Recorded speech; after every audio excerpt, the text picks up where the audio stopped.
computer works good. Well, hi, everyone. Welcome to another episode of Bob and Chad, Speed Dips by Bob and Chad. We're all in this tonight. We had some good weather this weekend, so we've got some racing. We had all kinds of for BHE. We were pretty fortunate. We had quite a few winners this weekend, so a lot of race tech customers had some good results this weekend. So, and I'm sure Chad had some good results. And I know you did up there in Fountain City. So we're with you guys tonight. How about you, Chad? What's new and exciting at Wehrs Machine? Oh, we're just plugging away here. We actually got to go to some racing last weekend there at Mississippi Thunder at a 3-day big opener with the World of Outlaws and USMTS. And I can't say enough about Bob Tim there, man. He's really done a lot of improvements to that place, and it's unbelievable. Every time you go there, it seems like there's something new and something different. And he had a real racy surface all 3 nights, and just a really good show. So it was good to get back to the racetrack. It's been a little while since I've been to a race and get the smells. My kids were really excited, man.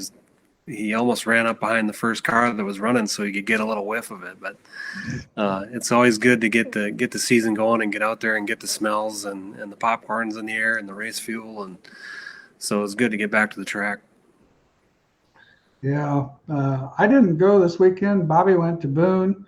We had a great night at Boone. Brandon Lehman, who hasn't won in 4 years, won in his new 2022 GRT by BHE, and we ended up. Jake McBurney ended up second, and Mr. Anderson ended up running third, which was with Brandon Lehman's old car from last year. So we were pretty fortunate. 1, 2, 3 punch at the Boone Speedway. So that was pretty cool. Pretty exciting weekend, and they had pretty good races. The racetrack maybe could have been a little bit more passable, but I think for the conditions, we've just had so much weather down here that we didn't have enough real drying weather to get the racetrack really where it needed to be. So, but next week I'm quite sure they'll have it all back together. We're supposed to have some pretty good weather this week. Hot weather. While I was walking around outside doing some things, and I'm sweating, and I'm thinking, wasn't like this a week ago. I was freezing my butt off a week ago. What the heck? Yeah. Crazy. So, pretty cool. Where's Joel? Joel is not with us tonight. Joel's under the weather. My good buddy Joel said that it was the first day in 4 years that he's missed a day of work, which when he said that, I kind of chuckled to myself because I couldn't imagine Joel missing a day of work. So he had to be pretty deathly ill to miss some time at the shop there.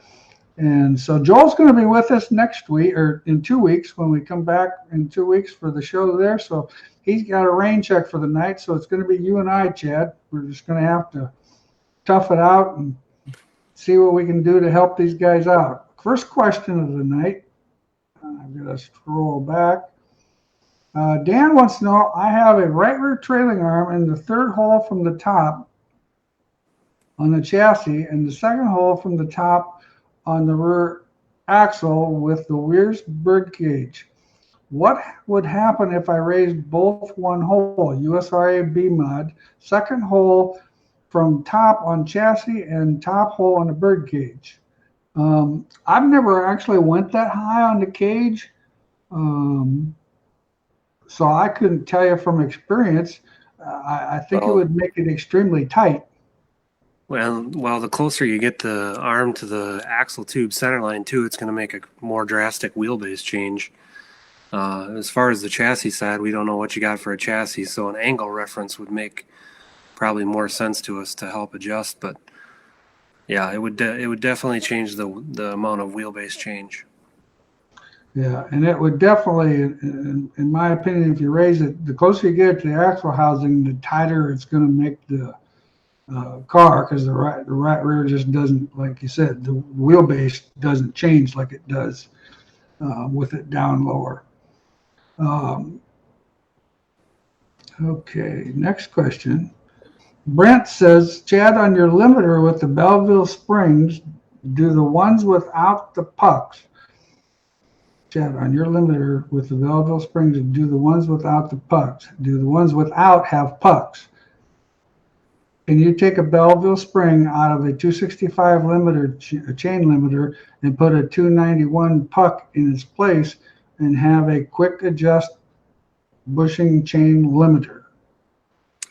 Yeah, so we definitely have had guys take the 269, the quick adjust sleeve, and bolt it to the top of a 291 can, so you have the quick adjust. So yeah, you can definitely do that. We almost put it in the catalog that way, and we didn't do it. Last minute change. We are trying to work on a little bit smaller piece that wouldn't take up so much room. You bolt all that stuff together, and it gets a little bit long.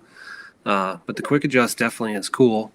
With its standard 291s, they're a little bit cumbersome to change the length of the chain. Our 91 and 92 cans are a threaded sleeve, so them you just break the jam nut on the sleeve, spin the outer and inner sleeve to lengthen it and shorten it. So them are a little bit easier, but the quick adjust definitely is cool. And we can sell you the components separately to bolt to the top of a 291, so you can have the quick adjust. Scott wants to know how many inches of right rear shock travel would be normal on an IMCA modified. 2.5 to 3, in my opinion. If you're getting over 3 inches of shock travel in the right rear, the car's laying on the right rear and tilting the left front. 3 inches of shock travel is, like I said, that's on the edge. 2.5 probably more realistic in that neighborhood. Tim, which brake pads do you recommend for the rear on a sport mod? Can you give recommendations on weekly and regular brake maintenance? Well, I don't have the actual part numbers in front of me because I'm actually doing this one from home and I have those part numbers on my computer at the shop. But we usually go with that most aggressive, the AFCO, I think it's actually an AFCO 34. You might want to actually give us a call tomorrow at the shop and I can actually give you the actual part number of what we actually do. But we're pretty aggressive on the rear of a sport mod, medium aggressive on the left front, and then a fairly non-aggressive right front. So it's fairly even. Rears, and with the sport mods, you're still, getting those brakes pretty hot. So I highly recommend, taking them things off and scrubbing them on the concrete, kind of getting the glaze off of them. That's the best thing you can do. The other thing that's really important to do is to bleed those rear brake calipers weekly, because you get that brake fluid so hot, and the brake system is not a circulatory system. So that cavity that the caliper is in, that fluid gets so hot that it actually almost burns that fluid. And over the time, then that fluid can actually start to give away and not function like it's supposed to. So I highly recommend, if you run 2-3 nights a week, definitely weekly rebleed the brakes, the rear calipers, both rear brakes, and then definitely take the glaze off those pads.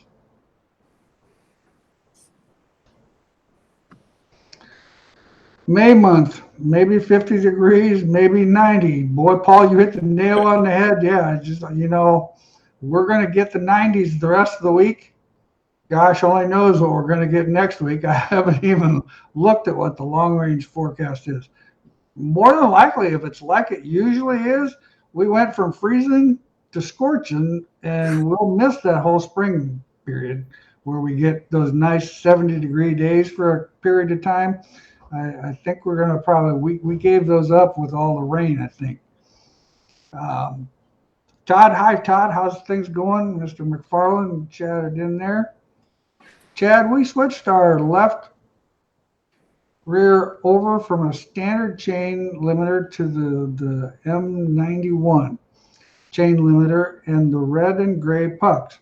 What's the best way to find out how far this chain limiter is traveling? I put it in my Ultraforce machine and I have rated it that way. Not sure how to tell what the travel would actually be at the racetrack? So we actually make travel indicators for the 291s and the 91. They're two different part numbers. So the 291T would be for the 291 can, and a 91T will fit the 91 and 92 cans. The tabs that go on there are a little bit longer. So it's just a 91T. It's two little brackets that bolt on, one with the Heim on the top, and the other one gets sandwiched between the jam nut and the clevis on the bottom, and then the rod goes up with the two rubbers. So pretty neat little travel indicator, pretty simple to install, and should give you the data you need to know on the track. Jeremy, gentlemen, thank you for everything you do. I've been a long-time fan, and we've applied knowledge that we've received from you guys to put my daughter in the winner's circle her last week. Awesome. Last race. That's awesome. Thank you for all the help that you guys do and provide us with everything. We're down in Central Texas. Well, Awesome. glad. Congratulations, Jeremy. That's pretty awesome. We got Sean. Do you think 9.5 inches of ground clearance for the right front nose balance? Well, it's pretty high. I'm not saying that to me, that's pretty high. I mean, the car definitely gets over on the right front. I don't think ours, I'm thinking that ours are in that 8-inch range, setting it static right height. The left front's a lot closer, but the right front's about 8 inches is what I'm thinking. We've got a car there in the shop. I can sure measure that tomorrow and give you an idea. I've never actually measured that, to be honest, but 9.5 inches sounds a little high. You have plenty of ground clearance, but we want to try to minimize that ground clearance. Of course, we don't want you to tear off a nose every night, but the less air can go under the car, the more air is going to go over it, and you're going to have the effects of the dynamic air pushing down on that nose instead of going underneath it. Dan wants to know, Bob, do you think you'll ever do a video on squaring the car and lining the rear end up with the front end with a string line? Well, I don't know, Dan. That sounds like a pretty good video. Hey, we were just talking about doing more videos. We were just doing some videos. I feel bad for all you customers out there that are Race Tech Knowledge Center guys, because my video guy decided to do something different at the beginning of the year, and I've been trying to hire somebody to do it. Just hadn't really quite got the right person in place to do some of the videoing, and so I've been working on different videos that I'd like to do. So I'll put that on my list. We're hoping that we have our new guy supposed to start we've got an intern that's starting with us, I think around the 25th of May. So we're going to try to do a bunch of videos this summer while he's on college break. Taylor, on an IMCA modified crate car, do you want the right front or the left front to weigh more, and why? Well, any car that's going to have 54% left side percentage without the driver or with the driver in it is going to automatically make that left front weigh heavier than the right front. If the right front was to weigh heavier, I'd be concerned that something's definitely wrong. But with the amount of loads that we put in these cars and everything, we still have probably the left front's a good 75 to 100 pounds heavier than the right front. Years ago, before we had all of the trick rear suspension stuff, I used to try to get those two front wheels as close to equal as we could. But now with the amount of load that we put on an IMCA left rear, with 250 pounds of load in that spring, our right front's still going to be light though. So always run the left front lighter than the right front. Jeremy wants us to know she is 16 and is running a Junior Limited, which is a Southern Sport mod with a lesser motor and carburetor. Awesome. RJ, yes, congratulations on your win last week. I remember seeing that on Facebook over the weekend. I had made a mention on Amy's to-do list when she does the Tuesday trophies that make sure we say something about that Race Tech chassis attendee last winter. So that was pretty cool. But I want to thank us again for the knowledge. Last weekend he finished third on Saturday and first on Sunday, so I appreciate that. Yeah, I was pretty excited when I seen that last night. I was looking through Facebook. I'm like, well, way to go, RJ. Would you line up the rear springs on the Dan wants to know, would you line up the rear springs on an A-Mod with the front spring top and bottom? Well, that's a great question. To me, that would make sense. I don't know if you can completely do that. I'm afraid your spring points, your upper spring points in the back of the car are probably going to be a little bit narrower, but you know that's going to be the best thing. If those springs is as close as those springs can run in line. Keep in mind your rear springs are going to be a little lighter, so having them be a little bit wider wouldn't hurt anything. But still, you got the concept. Sean says California racetracks are rough. You know, we had a customer call in today, and we had built him what we classified was a heavy rough shock. And he said, that worked pretty good, but we need something more. And I said, oh, racetracks must be rough. And he said, yeah, the racetracks have been pretty rough. Let's see, did we miss anybody here? Oh, yeah. Harvey, what are you running these days? What are you running these days, Sean? Well, that's a good question. I'm assuming what racetracks. Sean's going to have to chime in here to answer that. He's running rough California ones. Yeah, that's what kind of looks like that. Yeah, no doubt. Blake, what's the maximum rear percentage you would like to see in an IMCA Sport Mod start of the feature? Only have a 12-gallon cell, trying to figure out if I run less fuel or move the lead forward. I would recommend moving the lead forward. I'd run the tank full. I always use my fuel tank as my weight adjuster because, of course, I'm lazy and don't want to be moving weights around. Plus, they're liable to fall on my finger and smash my finger. And then I'd have prime words to say, and that wouldn't be very professional. It'd be just a mess. I mean, you get the picture. So I'd move the weights ahead. I like to see 56. I wouldn't, with a crate motor, even with an open motor. I mean, I've heard some guys with some open motors are running more than that, 57-ish. But with a crate motor, all our customers, we tell them to start out the night with 56%. And that way they're usually at about 54.5 by the time the night's over.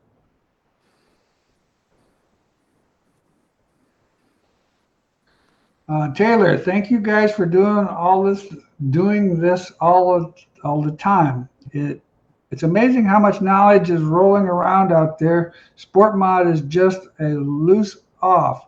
What's your go-to on that? Trail, lead. Check to make sure you don't have too much trail in the car. I'd actually put some lead in the car. If the car enters the corner good, runs through the middle of the corner good, and then tries to tail out on you coming off the corner, it's very possible that you got too much stagger. But I really don't want to change stagger because if phase 1 and phase 2 are pretty good, all I want to do is affect it coming off. And the best thing you can do is put some lead in the car, lengthen the left side wheelbase a little bit. And you'll think, I mean, 1/4 of an inch is a mile. So a lot of times, 1/8 of an inch, 1 turn on the trailing arm, 2 turns is the maximum I go.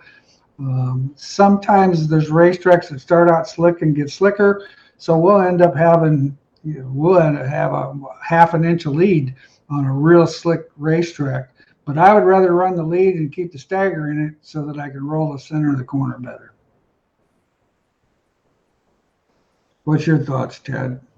Yeah, I mean, that, like you said, wheelbase tuning on corner exits. So if you don't want to change the length of the arm, you could change the angle just a little bit to change how it times, or depending on how bad it is. If it's not real bad, the angle might be less of a change, or putting a longer arm on. So if you have a spot where you can put a 1 inch or 2 inch longer bar on to slow that transition through the middle of the corner, that'll slow the wheelbase change and make the car tighter off the corner. Yep. Well, that's why we always run a 1 inch longer. Our left trailing arm is 1 inch longer than our right trailing arm, just because I don't want to hook the car too fast in the middle of the corner and create a slight throttle push. And then that does, like you said, Chad, you can run more angle and it'll actually get you more traction up off the corner and actually keep the traction in the car down the straightaway better. Todd wants to know, what would you recommend for front ride heights, sport mod, metric chassis, front spring suggestions, no manufacturer in for stock lowers? As a rule of thumb, spring rate wise, a metric car is going to need about 100 to 150 pounds stiffer, probably 100 pounds stiffer spring than what the Chevelle car would do. So like a Chevelle car where we would run a pair of 500s, I'd probably put a pair of 600s on a metric car. That's just a guess. I'm not super familiar with metric stuff. Ride height wise, you're still going to want to have your ride heights very similar to what a Chevelle would be. What our normal ride height, we measure from the center of the lower control arm bolt to the floor or the ground or whatever. And our right front is 7.5 inches, and our left front 7 5/8. Greg, I have a 500-pound right front spring smashed to 1,700 pounds at 4 inches. We are getting 3 inches of shock travel. Would you recommend reducing the load? I would. I think 3 inches of shock travel is probably a little short with that type of spring in there. But of course, 1,700 pounds at 4 inches, because see, we're usually in that 1,400 pound range at 3 inches, which would probably be, would that be similar, you think, Chad? It's probably pretty close. I would think so. I don't know how soft a shock you've got, but I'd recommend reducing the load just a little bit. Get a little more travel on that right front. I think you'd like the car better that way. One thing about when you get a little more travel on the right front, you get a little more travel on the right rear. If we can get these cars over down on the right sides and running good, that's where their speed's at. Tyler, on an IMCA Sport Mod, what do you recommend for the right front camber on a high bank 9/10 and a half-mile racetrack? Also, what would happen if we had a 6 to 7 degree caster split? The 6 to 7 degree caster split is a lot. I try not to go over 3 degrees of split, just because now we're starting to get on that out of balance car where we're getting lots of splits. It's kind of like running a 600-pound right or left front spring and a 400-pound right front spring. Just too drastic. The car's not going to be as neutral as it could be under normal situations. Camber wise, I'd put 6.5 to 7 degrees negative camber in that thing, as long as you just watch your shock travel so that your shock doesn't, the ball joint, upper ball joint doesn't get into the shock. But for those type of racetracks, 6.5 to 7 degrees. I see some guys running more than that, but that's where we run, is between 6.5 and 7 degrees. Jeff, on an A-mod, what would be the reason for having longer ball joint pins on lower A-frame? Well, it all depends on how the chassis builder designed your car, because the roll center is designed with those longer pins. Some chassis builders run a longer pin on the left side and a shorter one on the right side. It all depends. Like I said, you probably want to ask your chassis builder for sure, but he's going to tell you that that's how his geometry came out. Like our sport mod, our old sport mods, we had a 1/2 inch longer ball joint in the lowers than we do on our new sport mods. With the Pinto spindles, we seem to run the longer ball joints. With the 3-piece spindles, the metric spindle, we run shorter ball joints down there. But we had to do that just to get the roll center where it was. Tyler, makes sense. Thank you. Appreciate that, Tyler. Trevor, hey guys, on an IMCA Northern Sport mod, what would cause a bad push in phase 1 of the corner? Well, odds are it's possible it could be a brake situation. If you're going into the corner and you're hitting the brake to try to set the car and it takes off up the hill, that means you've got some sort of a brake problem where you got too much, not enough rear brake. We had a customer actually today, and I'm not really sure what Rocky talked to him. I don't remember exactly what they found out was wrong with his car, but when he put all the rear brake to the car, he still had 300 pounds of front brake and 300 pounds of rear brake. Well, that's not really correct. If you've got all rear brake in the car, you should probably have about 300 pounds of rear brake and 100 pounds of front brake. So I'm not really sure what they come up with. I didn't ask that question.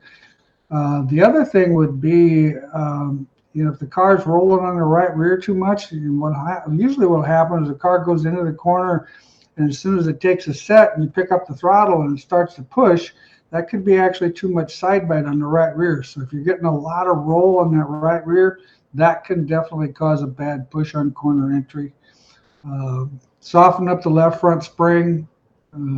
Help the car turn a little bit, get some of that side bite off the right rear. Normally, a lot of right rear side bite causes a push getting in. USRA stock car, difference in front springs of 250 pounds. Too much? He commented 150, not 250. He made a mistake. Oh. No, actually, that's pretty good. I mean, I'm 150 pounds. Now, the stock cars tend to run a stiffer left front, because they're notorious for a little bit lack of side bite on the right rear to begin with. So we found that running a stiffer left front seems to help those cars get in and roll through the middle a little bit better. So anyway, hopefully that answers your question. Ryan, car hit tire, left front caster went way negative due to bent ball joint holder. Car seemed to want to come around after that in phase 3 of the corner. Does that seem consistent with that messed up caster? Yeah, I would think so. Yeah, I think she'd want to turn on a dime. There's no doubt about that. That's for sure. Well, guys, we got 86 days to the 31st annual Harris Clash. Don't forget that. If you can't make it to Deer Creek, it will be on IMCA TV. Definitely, we'd like to see you come. Bring your race car, bring your family, kids, neighbors, dog, whatever you got, bring along and come and have a good night of racing with us. Usually we get you out of there at a reasonable time. So if you got a long ways home, it's still not a bad drive home. But definitely keep that in mind. The other thing, if you missed the chassis schools, they're still available on racetechinfo.tv, and we still have the DVDs available. So if you're kind of caught in the middle and you're having a little trouble with your car or whatever, you can still take that class and get yourself back in the ball game. Anyway, so we got Chad. I have a beveled washer pull bar set up on my modified. What's the best internal setup for a 602 engine? So the Belleville washer has 34 washers in it. That's our standard. Preloaded an eighth of an inch. That'll work good for pretty much any modified. We run the Belleville the same, whether it's a open mod or a crate engine. Not sure where you're running a 602 and a modified. Maybe that was a typo. And if you meant 604 and you're an IMCA modified, that Belleville washer is illegal for the IMCA modified. So just make sure you're not running IMCA with a full Belleville washer pull bar. Taylor wants to know, do I look for a certain amount of travel on the right rear of an IMCA Sport Mod? If so, how much? Yeah, I like to see that travel be 2.5 to 3 inches. Usually closer to the 2.5 is probably more realistic. If you start getting a lot of right rear travel, then you're toting the left front and the car's undrivable. And once the car lays over on the right rear, it's hard to navigate through the middle of the corner. And so we want to try to keep that off there as much as we can. So a lot of travel is not a great thing. Oh, Donovan's got a 602 on the East Coast. Gotcha. Yeah, that'll probably work pretty good for that. Any races coming up, Chad? Any specials that you're going to be going to? Let's see. No, I don't know about this weekend. I got a lot going on this weekend, home-wise. So I think the week after that, back to Fountain City is Friday night for Wehrs Machine Night. So taking all the employees there. So that'll be a fun night. Well, that'll be good to know. You tell all those customers, and they can come and see you and say hi and see the clan. We were there last week testing a new part. So hopefully when we have our next show, I'll have cool new stuff. Cool new part to add. Awesome. That's cool. Well, we've got some time for some more questions. If you guys have any more questions, we're free because we're a little ahead of schedule this year. We have time to work on new products before like September. Awesome. We must be getting kind of a good feeling, because otherwise you get to that point where there's not enough stuff to work on. I mean, there's too much stuff to work on and not enough time to get it done, and then you got people asking about it.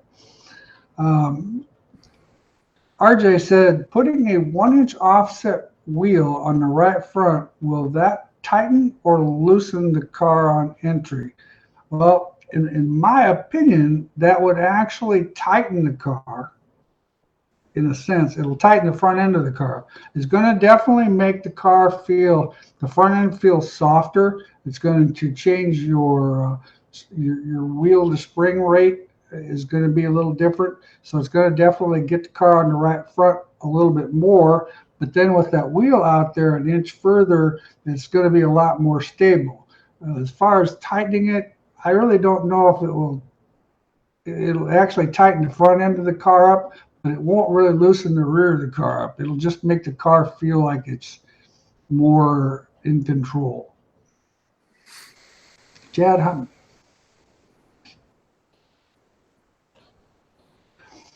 many nights do you recommend on the OD grab cup bearing? Well, I assume you're talking about the Torrington bearing, but the center bearing, you should be cleaning that every night, or when you wash the car, spray that out. Get yourself some spray grease. Dang it, I found a spray grease too, and I forgot to make a note of it, so I knew what it was for the show. I'll have to try to remember that in a couple of weeks. But the center pivot bearing, the main bearing, you need to keep that clean every night, every time you wash the car. The Torrington bearings, most guys are going, I think, 10 nights. I don't know what you're seeing, Bob, there.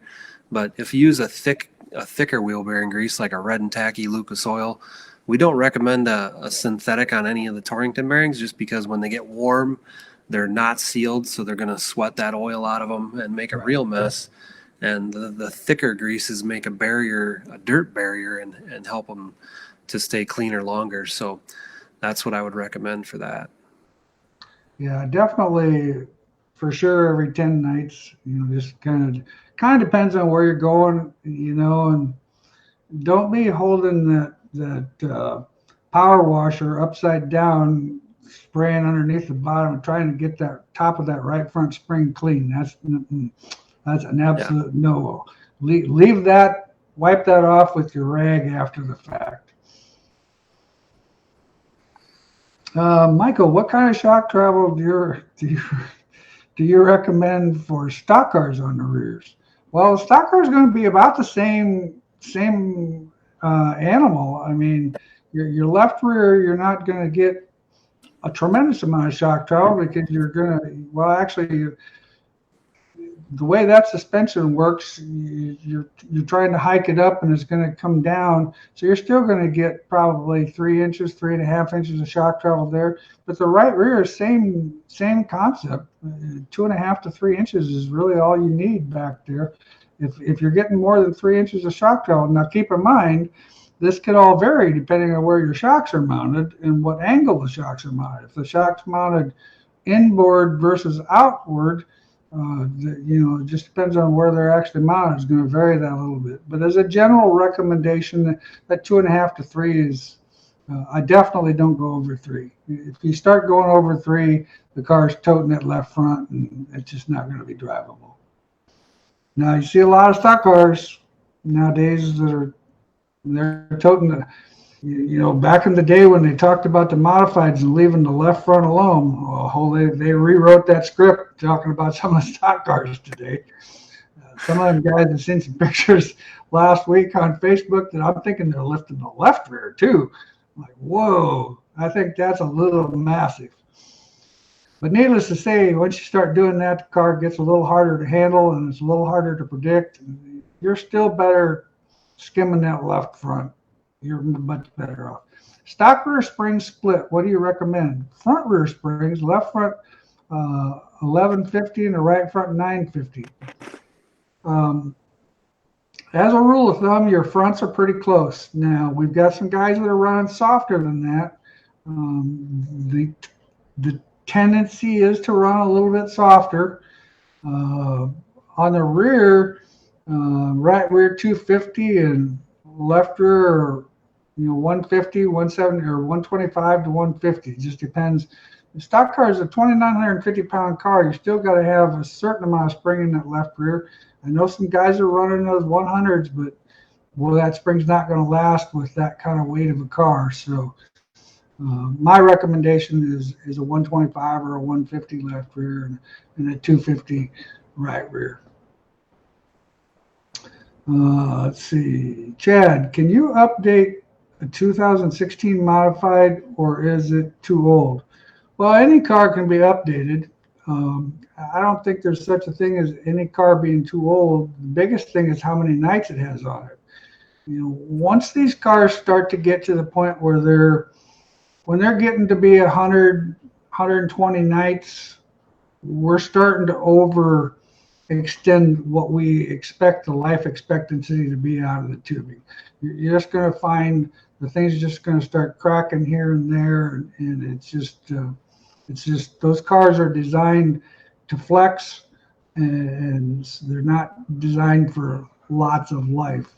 Sad to say, but if we build a car that would last forever, it is stiffer than a brick. Jeff, what's the max rear weight for an IMCA modified with a 604? I'm still back on that 56% rear percentage. I don't like to see anything go over that 56%.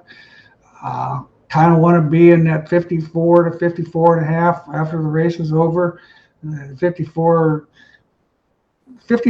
rear percentage and 54 left side percentage is a pretty balanced race car, in my opinion. So that's kind of where I want to be at the end of the night. What's the max weight for an IMCA rear weight for an IMCA? No, I just answered that question. Duh. I was referring to the Torrington bearing, replaced at 10 nights, clean and re-grease. Not replaced, clean and re-grease. Yeah, I think you can clean and re-grease it. I mean, if it's getting roughed up and rusted up, you're probably going to need to replace it. But I would think them things should go 25 nights before they need to be replaced. Yeah, you'll know when they get You can bad. maintain it. I mean, it's all, Yeah. all maintenance. If you get a rock in there and it chips a roller, that's what you got to watch for. But once you take it out and clean it, you'll be able to feel if there's any Yeah. glitches or anything like that. What are the pros and cons to moving the pull bar way behind center on the rear end?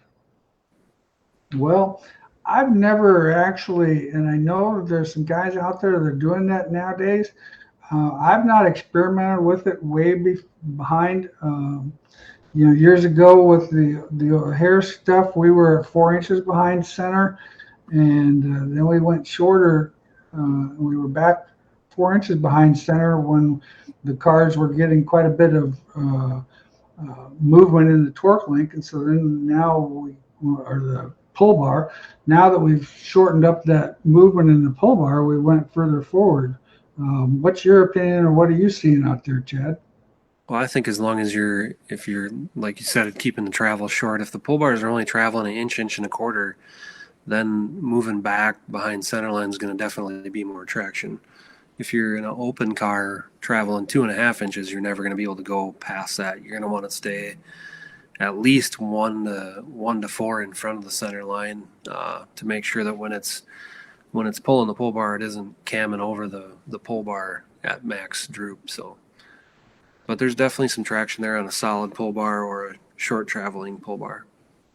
Yeah, you just have to, keep in mind how much, like Chad said, camming it over, how much angle you lose on the movement. If you're getting a lot of movement, you've got to be a little careful on that. We've had some great questions tonight. These guys they've been thinking over the last week and a half or 2 weeks. So this is pretty good. It's a good question about maintenance. That's some guys are probably getting 5 or 6 nights in already. They need sure. About that maintenance and bleeding the brakes and cleaning the sliders and cleaning the Torrington bearings and all that stuff. Well, and it doesn't take long. I mean, it's definitely that maintenance thing. Man, it's the worst thing that you have to do on the car, but it's the most profitable thing to do on the car because it will save you a lot of money, a lot of frustration. Nate, wait a minute here. Kevin, what you run for torque arm? What spring do you run in the torque arm? He answered it after that. Oh, yeah.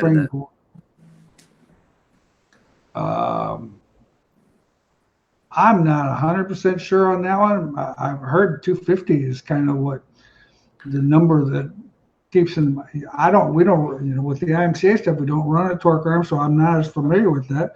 Years ago, when we ran a torque arm, we ran between 200 and 250, depending on the track condition. The longer the torque arm, the lighter the spring needs to be. The shorter the torque arm, the stiffer the spring needs to be. So if your torque arm's in that 36 or 30-inch range, you probably want to be in that 250-pound spring range, I suppose. If you're a 36-inch torque arm, you'd probably be in that 200-pound range. Because you guys don't have you run a big spoiler. So yeah, that would help. Ryan, late in the straightaway, rear end feels a bit loose on long tracks. Not enough pull bar length, or do you think it's something else? Well, it depends on what your pull bar length is. I mean, it sounds the characteristics of a short pull bar could definitely do that because it'll just run out of traction. The longer, the ones in the 30-inch range, 32-inch range seem to be a little bit more consistent on longer racetracks. Anymore, used to be we've seen a lot of 24-inch pull bars, and that nowadays that's not the trend. The trend is 30-inch, 32-inch in that neighborhood. So if you do have a shorter pull bar, that's definitely something to look at considering changing. And just a touch less angle would carry it down the straightaway farther. Yep. Yeah, less angle, taking some angle out of it. It might not make it quite as throttle quick in the middle of the corner, but more than likely you're probably too throttle quick in the middle of the corner anyway. And that you won't notice the loss there. I have 4 straight wins on a brand new Razor at my home racetrack. Just trying to keep up on maintenance. Appreciate all your help. Well, thanks. Boy, that's a pretty decent night. Brand new Razor car. That's 4 straight wins. I don't know how you get much better than that unless you ran 5 nights and you had 5 wins. It's a good start to the year. Yeah, I definitely. Boy, I'd be pretty happy. But yeah, if I was running that good, yeah, that maintenance thing would be, man, I'd be greasing things and making sure everything's clean and blah blah blah. Bud, hey Bob, I've commented to you before about my old Harris car, number 919. Can you remember what year that might have been? Boy, you're really asking a lot for an old guy here. 919 would probably had to have been 94-ish. 93, 94. Yeah. Because we started building cars in 84. Yeah, 919 would probably have been 92, 93, in that neighborhood somewhere. Because I think when I sold the company, we had built 2,500 cars, and that was year 2000. It's a lot of tubing, Bob. A lot of tubing. That was before the CNC notching and bending and all. Oh, yeah, that was back in the good old days, man. No doubt about it. Yeah, kind of looking like this. Oh, that looks pretty close. Well, it was a little more accurate than that, but anyway. Brian, how's it going, Brian? What's the best thing to do to tighten corner entry on an IMCA stock car without hurting mod and corner exit, middle and corner exit? Tightening a stock car on corner entry is usually a side bite issue. I would probably look at, the first thing I would do would be left front spring, because left front spring is only going to affect it on corner entry. It's not going to affect anything from the middle off. And the second you're back on the throttle, the left front spring is just along for the ride. But corner entry, stiffening the left front spring, that would be my first thing to do, to be honest with you. Sometimes running a stiffer right rear, but by putting a stiffer right rear in it, that's going to actually hurt.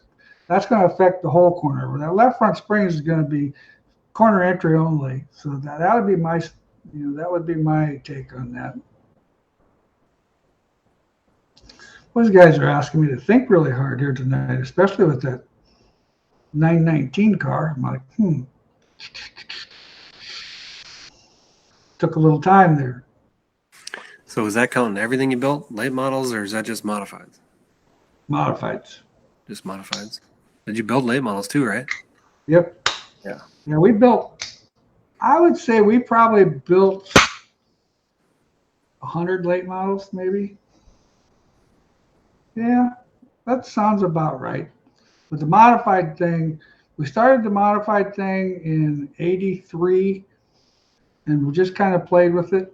In fact, I got in my office, we were going through I got a bunch of pictures and frames that we just kind of had stashed in places. And so the other day I was bored and I decided to go back through those pictures, and I found a picture of the very first modified that we built.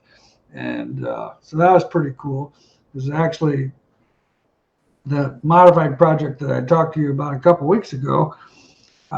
We've been kind of looking at some of our old frames and kind of getting some ideas of things that we might want to do if we decided to ever look at doing anything different. And so anyways, that was pretty cool. Not off the subject, but that was pretty cool. Who drove the first car? What? Actually, Al McKeegan was the one that had the very first car. His son, his name was Dan, that drove the car. Went to Florida, won about 3 in a row down in Florida with it, and came home, and God, that thing was just that thing was badass right off the bat. And Mike Smith he's actually from Newton right now. He used to be from Jewel, Iowa. He had the second car that we built. In fact, actually, I think this picture of the one that says it's the first modified, actually, I think it's the second one, because I'm pretty sure the first one was blue. And this picture that I've got is red. And Mike's car was red. But anyway, that's stretching my memory a little bit. Are the new GRT modified front ends any different than the 2016 front ends? Oh, yeah. Daylight and dark. Whole different front end, 3-piece front spindles. To update your front end to that front end, it would be easy to do. That's not a problem. You would end up having to replace your spindles, your rotors, and your upper A-frames. Your ball joints, more than likely your upper ball joints would still work, but we'd have to replace the A-frames. Actually, no, the upper ball joints wouldn't work. Lower ball joints would. You'd have to have different lower ball joints. By the time you're all done and said, you probably end up with upper and lower A-frames with ball joints, rotors, and then the time to do the front end. So, and we can do that. I bet we've done 30 of those cars over the winter, older cars that we updated to the front end. And that makes a ton of difference. We've had some guys that talk about, that have run already and said daylight and dark and how the car felt. So that's what I'm saying. That 2016 car doesn't mean that its life's not, if it doesn't have a tremendous amount of nights on it, putting some updates on it, that's a very economical way to get your program going a little better. Jake wants to know, what's the theory of moving the left lower bar forward on the bird cage and on the frame? You probably have more knowledge about that, moving it left forward. Well, I don't know if they just move the bottom and then do the top, so it's half a zero index. That must be what you're thinking. Moving the bar, there are some guys that are doing that, moving the bottom rod forward, so it should get you the wheelbase change and the motion into the corner quicker. So theoretically, you could run a little bit less angle, so you wouldn't be so bent coming off the corner with all that left bottom rod angle. It tends to pick the car up so much and get it kind of crossed up to where it'll never straighten out. But that's unless their top rod's moved back and you didn't see that. But that's part of the zero index theory, is to move the bottom rod forward on the frame and the cage and the top rod back on the frame and the cage.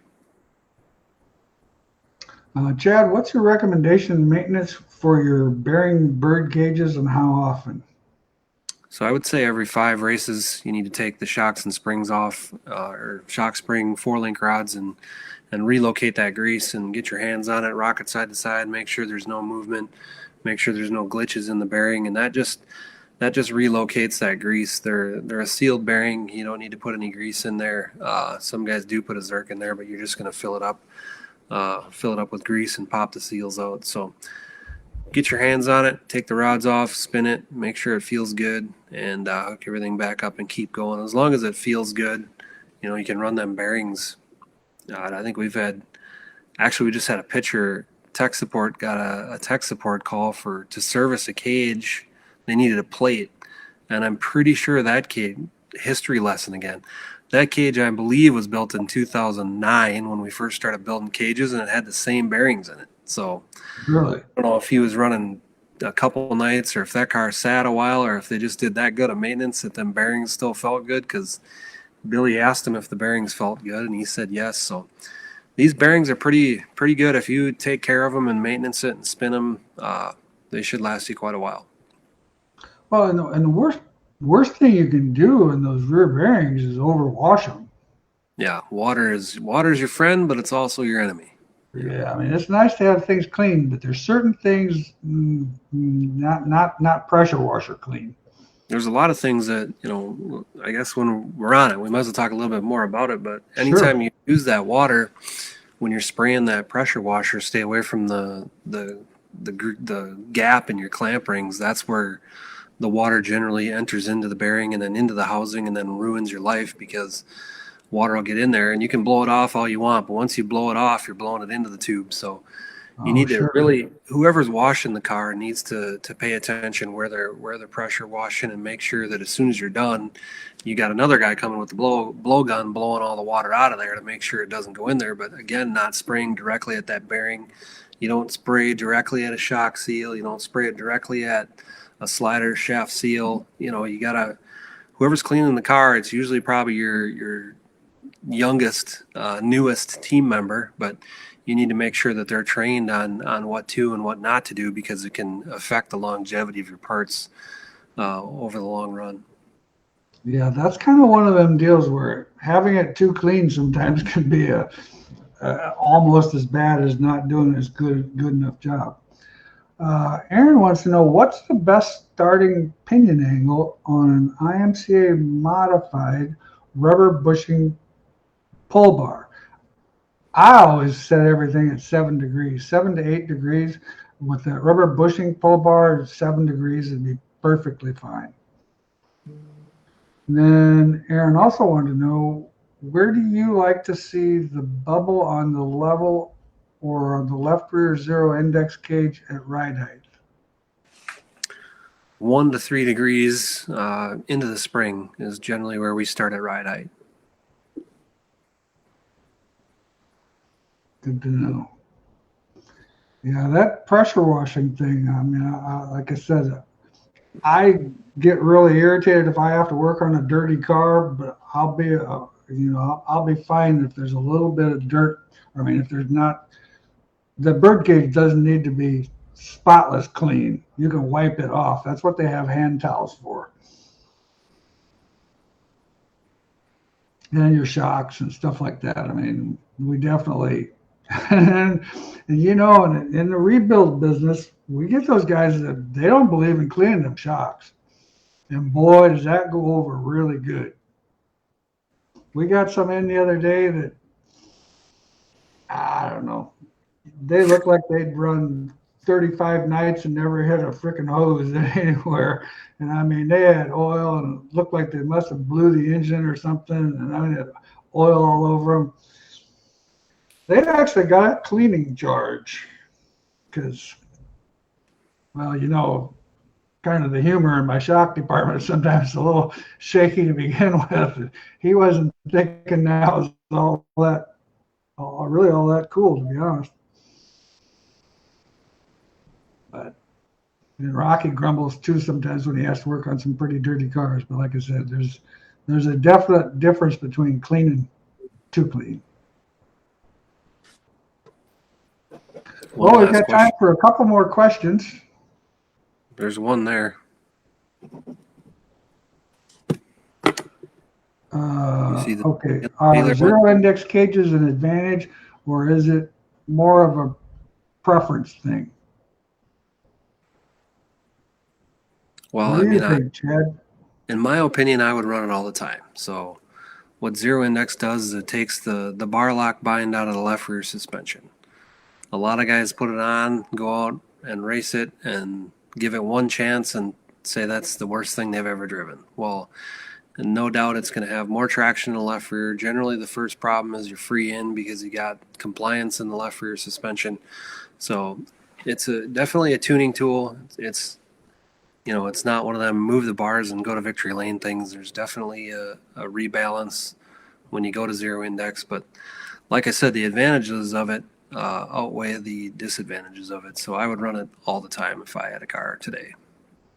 Well, and the thing of it is once you get your setup where you want it to be with the zero indexing, it's by far better. I mean, there's, like Chad just said, there's so many things about it that's so much better that it makes the car faster.